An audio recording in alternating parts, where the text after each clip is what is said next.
Hello, Facebook. My camera, oh, my camera's oily, I'm sorry. Sorry about that. Didn't mean to do that. It just was looking weird, like some Barbara Walters effect, with everything all glowy. I guess maybe that's better because we're talking about herpes today, and STIs and STDs, and maybe we could use a little romantic filter. Say hi wherever you're saying hi from. It is Monday morning when we're recording this, right before 4th of July, so I have my Sexual Freedom t-shirt on, and it's really noisy and busy. We run out of the way of this truck. So I'm going to take some side streets today for our walk. Hopefully it'll be more quiet. But say hi where you're saying hi from. Some of you might be having a long weekend. Some of you might have to go to work today. I've got a bunch of friends who have a work day today, and then they have tomorrow off. So if you're in the U.S. and you're celebrating 4th of July stuff, happy 4th of July. And this t-shirt is from an organization called, I want to say Venus Pro X? VenusPlusX.org. And so that's their Sexual Freedom t-shirt that I got at the Woodhull Sexual Freedom Summit, which is coming up in about less than 30 days, I think. And the Woodhull Sexual Freedom Summit is happening right after Sex Geek Summer Camp, and it is the mad less than 30-day dash for camp. So if you are somebody who's curious about coming to camp, then go to reid.sex.com/camp-FAQ and register soon if you can, because it's going to be too late soon. It's like we're in that window where all the plane tickets are kind of cheap, even though it's summertime. But we're like that almost 3 weeks out. So start looking for tickets. Go to reid.sex.com/camp-FAQ and come to camp. We're breaking records. We're going to have the most campers ever at camp this year. Hi, puppy. So let's talk about STIs and STDs today. You know, sexual freedom and 4th of July ideas, and let's chat a little bit about what to do when you have friends or yourself who are kind of freaking out about things and, you know, having feels about herpes or STIs. So the way that I'm going to talk about this, and I think I've talked about this before, but I get emails very frequently about STIs because a lot of people have a friend who either just tested positive for something or is dating somebody who just tested positive. So the first thing is to just kind of take a breath, let out some sound, and realize that everybody has, almost everybody that I know, has feels about STIs and STDs, sexually transmitted infections, sexually transmitted diseases. STIs are kind of the lingo that the CDC and everybody's using these days. It used to be STDs. I'm not going to judge you for whichever one you use, but you know, let's just normalize, if we can, that it's okay to have feelings. I, as a big old slut and as an educator, you know, I still get nervous whenever I go and get tested. Just because I get nervous. I also get nervous around needles and drawing on my blood and stuff like that. So, you know, going into a clinic and getting tested, I think, can just be nerve-wracking for people in general. And I grew up in this culture where we have sexual shame, and, you know, we're bad. If we have an STD, you know, we're weak or something. Like, even if you just think how we judge people around in an ableist kind of way, around having pre-existing conditions, or, you know, how we can shame people for not being able to get out of bed for whatever reason. We tend not to shame people maybe about getting colds. You know, you're like, oh, you're run down, it's the holidays, you party too hard or something, or whatever, you caught a cold. You know, or if you're like a school teacher and you're just surrounded by kids who are just, loaded with kid germs. You know, we don't shame school teachers for getting a cold. You don't shame a stuntman for spraining their ankle or busting a rib doing a stunt. So, you know, you don't shame a snowboarder for twisting their ankle or hurting their arm or something. I guess maybe you do if you're a snowboarder and you shame other snowboarders, but stop that. But like things that, like, life has things that happen. You know, you play on the playground and you scrape your knee. That's kind of what playing on a playground is. So unfortunately, we don't have that idea or approach to sex. You know, you grow up as an adult, you play sexually and intimately with people, and sometimes you get chlamydia. Like, the great news about chlamydia is that you can go get tested, find out that you have it, and then you can go get treated. We don't need to shame people for the sexual equivalent of skinning your knees. Now, I'm not minimizing the emotional distress and also the pain in the ass, sometimes literally, that having an STI can have. And I think this is where, when we're talking about herpes, and you remove the cultural shame, like that no one will want to kiss me or sleep with me because we have, I'm having a herpes outbreak. If we remove that shame and just talk openly about herpes, and talk openly that, yes, some people draw the short straw on the herpes situation, and then they will get frequent outbreaks throughout their life with really painful outbreaks. Statistically speaking, if you read the CDC's website and some other more sciencey based information, statistically speaking, most people, I'm going to give you a shot of a really pretty looking rose right there. I'm going to stop for a moment. I'm going to smell the roses. Statistically speaking, most people who get herpes, they'll get exposed to it if they catch it, because that's also, you can be exposed to something and not catch it. But if you were to catch herpes, usually your first outbreak is within 2 weeks of exposure. And then that first outbreak is usually, statistically speaking again, not everybody. Happy 4th of July, America. Statistically speaking, that first outbreak is the worst outbreak for a lot of people. And then they might have 3 or 4 more outbreaks. And then a lot of people's systems, again, not everybody, tend to kind of have fewer outbreaks moving forward. So some folks will get herpes, have 3 or 4 outbreaks. Hopefully they're not super painful. And then the herpes kind of is more dormant in that you won't have outbreaks, or you'll have them under certain conditions, like if you get a lot of sunlight. That for some people can trigger a herpes outbreak. It seems to be very stress oriented for other folks, right? Like maybe you're moving, or you lose your job, and you get an outbreak, or you're going through a divorce or something like that, and a breakup, you get an outbreak.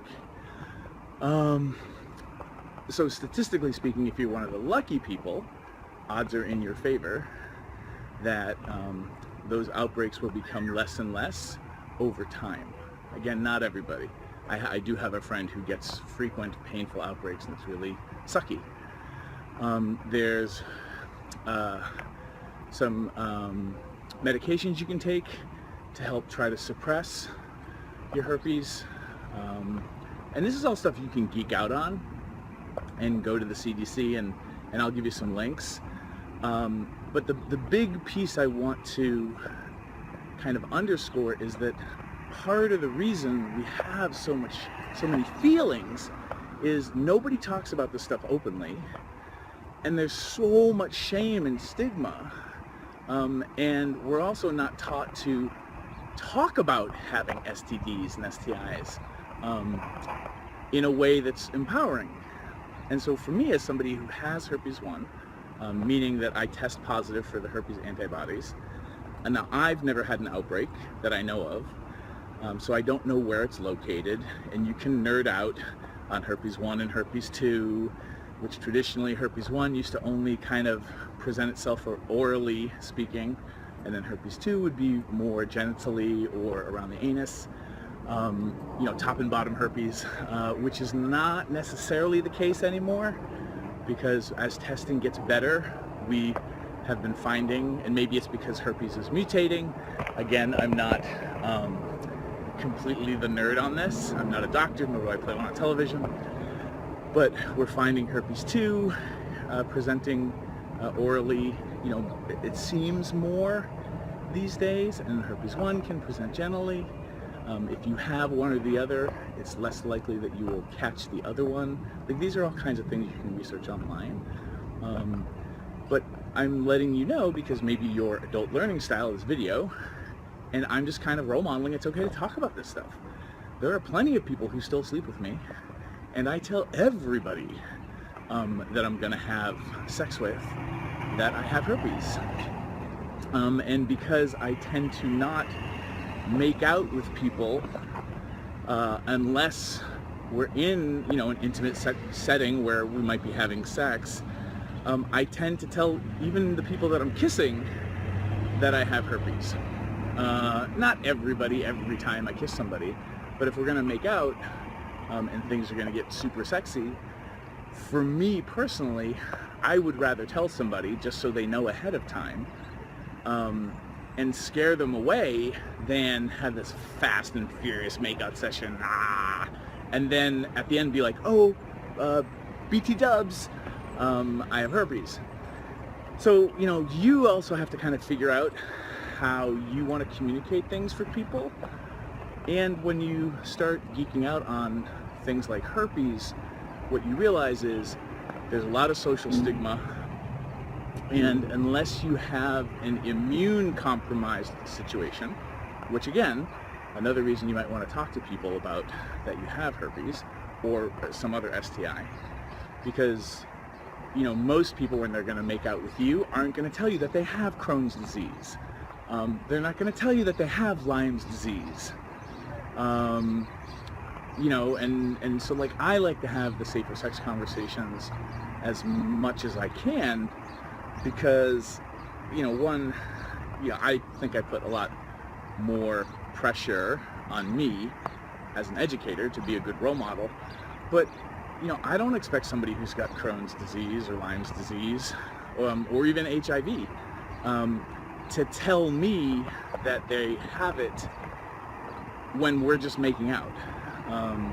But I want to give them a heads up what's going on for me, just on the off chance that they have some sort of compromised situation, so that they can choose really powerfully for themselves. That's just me, and that's me being a nerd about this kind of stuff. I'm not going to shame you for what your choices are, because you're an adult and you can make your own choices, but I will talk about things that I think will be more useful or more powerful. So I'm taking you on this weird walk. There's a sound wall right here, and the highway's on the other side of it, and it just sounds really noisy, so we're gonna go in the other direction. So again, like with herpes, for me, some of the ways that I talk about STDs and STIs is from this perspective of some of my friends who are clinicians and who work in the HIV world, and the like needle exchange world, where they're really talking about and approaching drug use from a harm reduction model. And so another thing I'll just tell you to consider is when you nerd out on harm reduction models, the first thing that's really useful to look at is, like, as somebody who's doing needle exchange work with folks with substance abuse addictions, what's going to kill you? Like, we don't talk about STDs and STIs from that perspective. So from a harm reduction perspective, herpes isn't fatal, and it can be problematic with immune compromised situations, and herpes can certainly put you at risk to, if you're having an outbreak and you have let's say you've got I'm forgetting the word for it, when you have a blister, when you have a herpes blister, and it's kind of busted, then fluid exchange and blood exchange can be more tricky there. So when you have a herpes outbreak, you're at risk to expose yourself in more dramatic ways to be able to catch something else and risk transmission. But when you think about herpes do people die from herpes? Herpes isn't a fatal thing. Herpes is tricky if you're having an outbreak genitally and you're in labor and you're about to give birth. And in those situations, they'll almost always go for a C-section rather than risk the infant being exposed to herpes and maybe getting, because you can get like herpes in your eyes and stuff like that. But for the most part, people don't die from herpes. So from a harm reduction model, herpes isn't fatal. So it goes in a whole other category of how do we deal with it.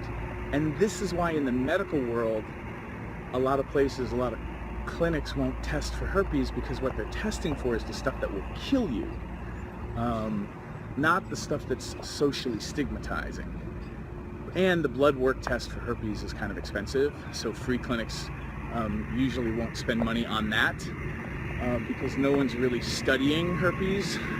They're usually, free clinics will get grant money to study certain things, and so they'll get testing, paid for, and so it's free, so that they can get better data and results.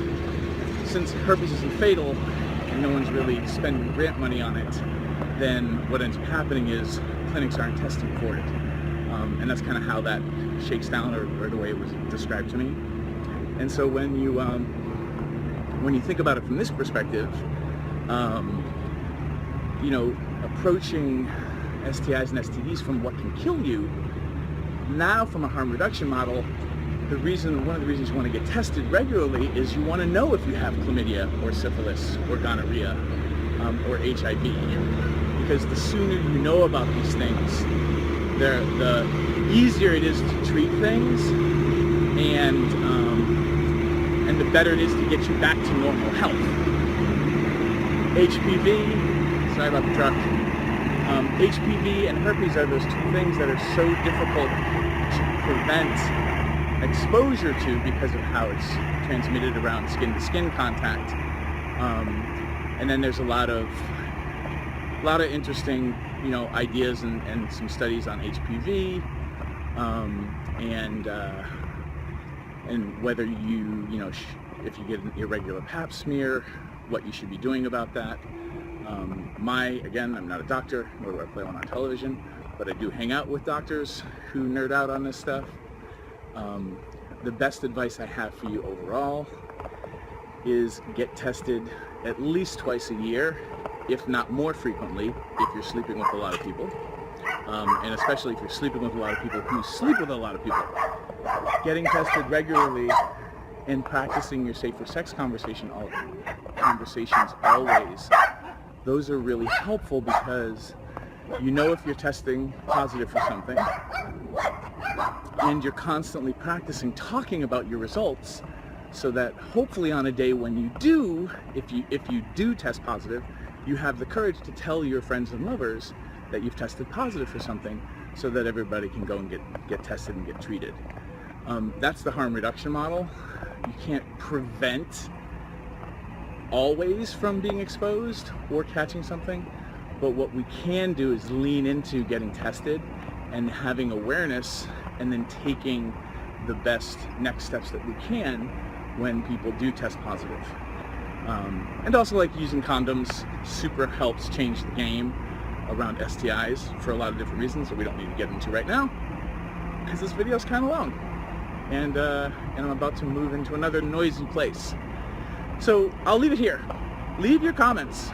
Again, I'm not a doctor, but I am a nerd. I'll put some links in the video description so that you can geek out on your own.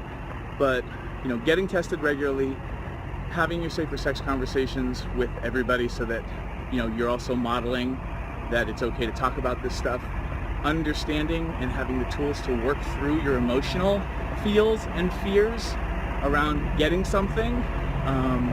And you might want to have those thoughts and conversations with yourself. You know, what if I tested positive for gonorrhea? And gonorrhea is tricky right now because in some parts of the world, you know, there are some antibiotic resistant strains of gonorrhea.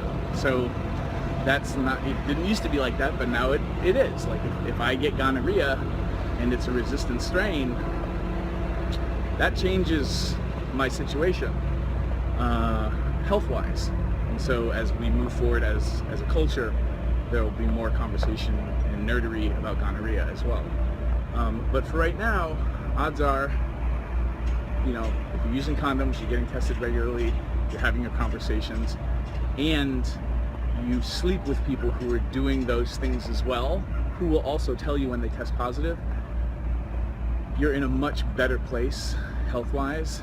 There's still risk, but the risk is reduced greatly. And that's the basic advice. And it's okay to have feels. So, you know, keep breathing and hang out with people who want to have these conversations. And I think that will put you in a better place over time. All right, everyone, have a great weekend. Sexual freedom for everyone, and I'll talk to you later. Bye.